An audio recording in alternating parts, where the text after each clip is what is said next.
Hey guys, so I'm going to show you how to use Docusign in a way that you can send documents to another agent and have them add their clients to your document.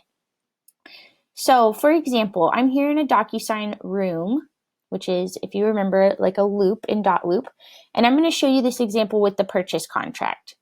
So if I had filled out this purchase contract and I was ready to send it, I'm going to Docusign it, and that's going to take me to my envelope. So when I add recipients to the envelope, I would use the pre-tagged roles. So the purchase contract is pre-tagged for 2 buyers and 2 sellers. So in this case, I would have the buyer. So I could tag my own clients, Wendy Bird and Marty Bird, as my 2 buyers. Now the sellers, I may not have their contact information, but I may want them to be able to sign this.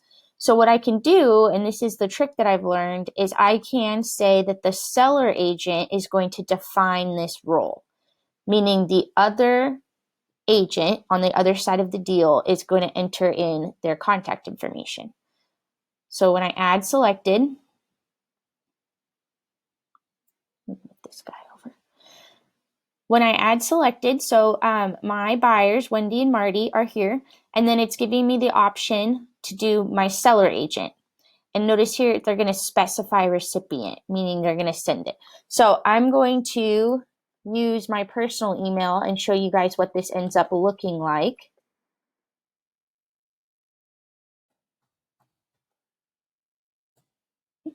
And then you don't have to type anything in these two because the seller agent is going to specify these recipients.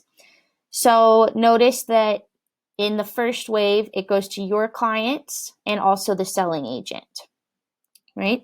And then in the second and third wave, the seller agent is sending it out to their clients.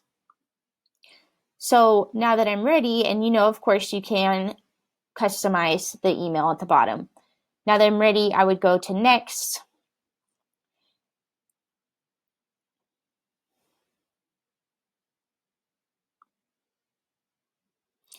And obviously, I would have already filled this out in the document section.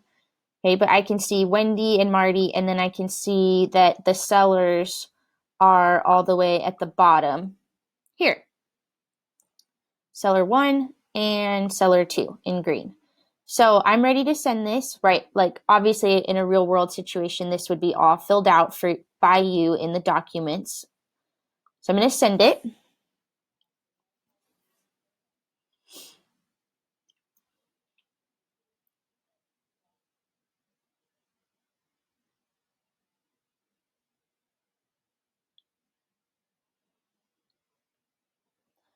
Okay, so here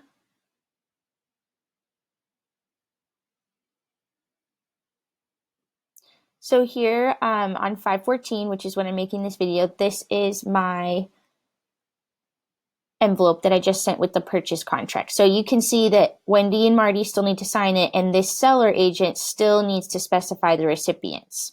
So I'm now going to pull up my own email that I sent to the seller agent to show you what it looks like. So if I go over to my email, I pulled this up in my email and it's asking me to enter the recipient's information. And so this would be from the seller side. So they could put any information in here, like seller 1 email at email.com. They could put a private message if they want, and then they could put seller 2 email 2 at email.com. Right? And so when they press finish, then this is going to send that out to seller 1 and seller 2, and they'll be able to sign it. So that's just a quick tip on how you can use the seller agent to define or buyer agent to define to help you get documents signed. Let me know if you have any questions.